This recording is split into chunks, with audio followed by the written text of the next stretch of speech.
kita sampaikan di sini adalah organisasi. Organisasi ini terdiri dari beberapa unsur. Unsur organisasi itu adalah adanya kumpulan orang, kemudian proses pembagian kerja dan sistem kerja. Jadi adik-adik sekalian, 3 macam pendapat tentang organisasi ini kalau disimpulkan bahwasanya organisasi itu adalah, kalau dia kumpulan berarti wadah ya, artinya wadah tempat berkumpul manusia atau orang-orang. Nah, tempat berkumpulnya orang-orang ini perlu suatu wadah. Nah, ketika kumpulan orang-orang ini akan ada pertanyaan dari kumpulan orang-orang tersebut. Pak, kalau kumpulan orang-orang itu misalnya, kan adik-adik sering kumpul ada namanya geng motor misalnya. Terus itu ada lagi, lebih jauhnya lagi di sini adalah misalnya buat apa namanya, kalau anak sekarang bilang kelompok. Kemudian ada yang bilang lagi bahwasanya di sini adalah mereka sering berkumpul, maka mereka menyebut diri orang anak-anak, katakanlah misalnya yang di jalan fang. Apakah ini termasuk dalam organisasi? Jadi ketika dia berbicara seperti ini, maka ini bukan dinamakan organisasi, karena dia tidak mencakup tentang 3 hal tersebut. Yang namanya adalah organisasi itu dia wadah, tadi itu wadah tempat berkumpul 2 orang atau lebih ya. Kemudian ada pembagian kerja yang sistematis. Sistematis ini maksudnya adalah kerjasama ya, sistematis atau kerjasama, mempunyai tujuan.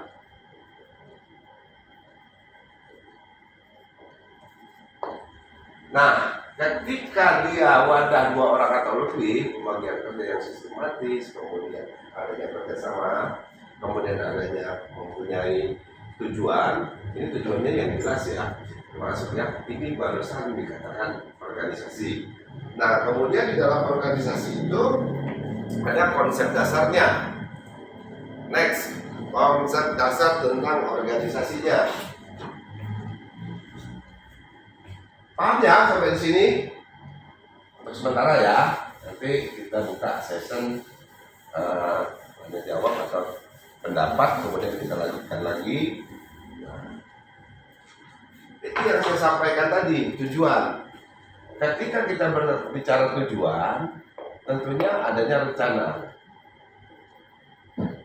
Sebelum mencapai tujuan itu harus ada rencana. Rencana, semua pekerjaan kita sehari-hari itu harus mempunyai rencana. Termasuk kita mau berangkat ke kampus. Apa sih yang mau akan diadakan di kampus? Saya naik apa, kemudian kita akan belajar apa sampai di kampus gitu kan. Setelah itu apa yang akan saya dapatkan. Nah, endingnya kalau bahasa komputerisasinya, karena kita belajar di komputerasi, maka rencana ini masuk dalam kategori bahwasanya input.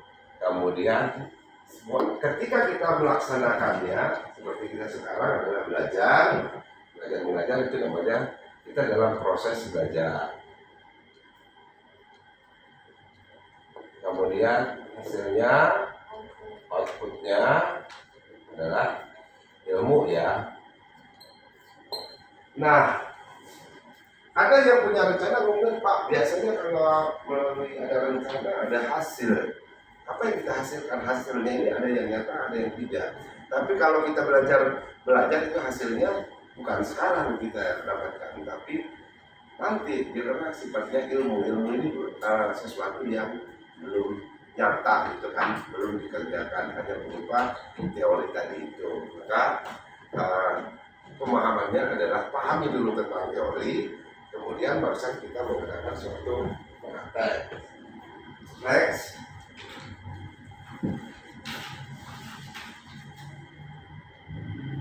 Nah, tadi sudah Bapak sampaikan bahwasanya wadah dari subsistem yang saling berketergantungan atau berpengaruh antara satu orang atau lebih dalam kelompok untuk atau dalam rangka pencapaian tujuan.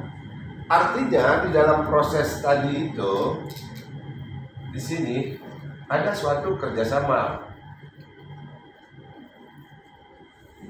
antara, kalau dia subsistem itu berarti dalam organisasi itu mempunyai bagian-bagian, Pak. Ya, jawabnya benar.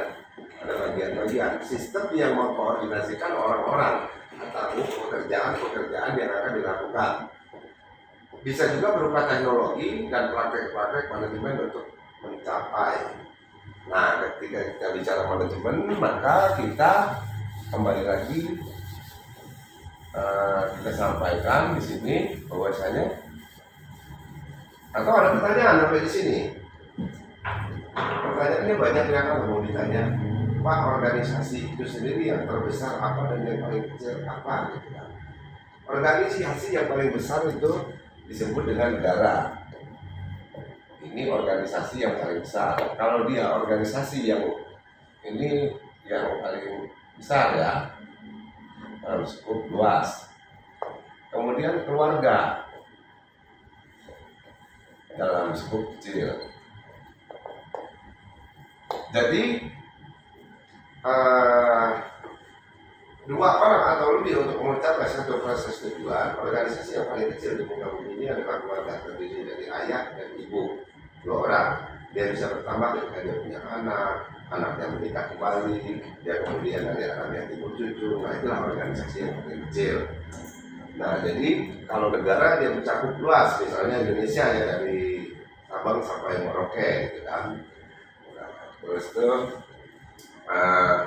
jadi kalau kita lihat skop gambarannya adalah kira-kira seperti ini. Ini organisasi ya.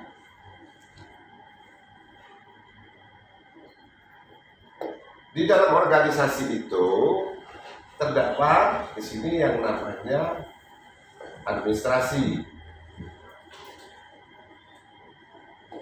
Organisasi definisinya adalah wadah tempat berkumpul 2 orang atau lebih untuk mencapai tujuan tadi kan. Terus tuh wadah ini akan bekerja ketika dia ada administrasi tadi. Administrasi ini adalah itu tadi, wadah dari subsistem yang saling berpengaruh dan saling berketergantungan satu dengan lain. Itu dinamakan dengan administrasi. Artinya kalau kita sering di kantor itu administrasinya kan kita mencatat, kita atau di komputer katanya. Oh, nanti dari sini ruangan sebelah sana ya itu surat yang jalan itu namanya administrasi. Dengan kata lain, administrasi itu adalah tata usaha. Bagaimana menata suatu usaha.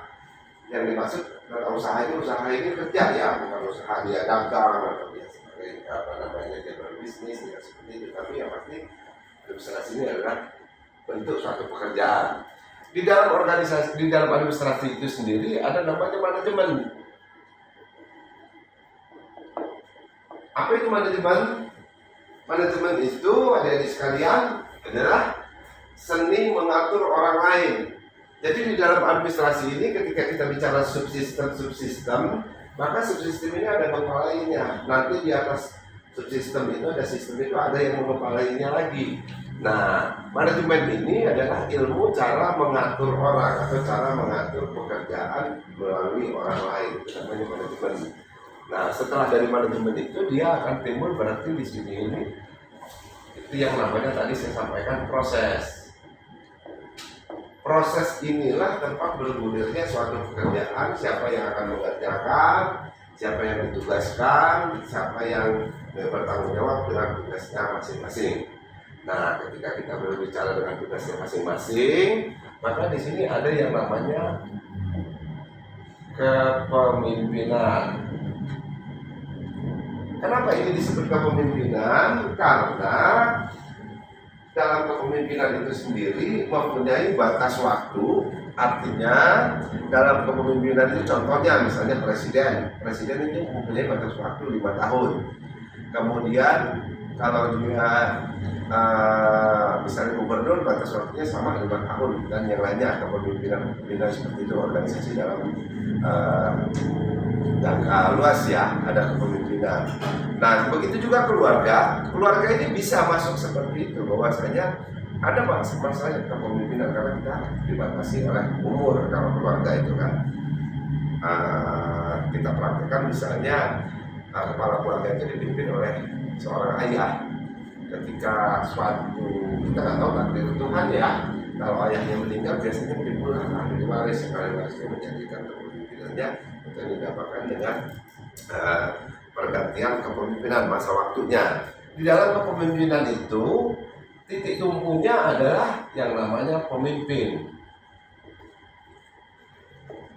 Pemimpin adalah orang yang mengendalikan organisasi tersebut di dalam pekerjaannya, karena segala sesuatunya diatur oleh pemimpin ini atau dia yang bertanggung jawab.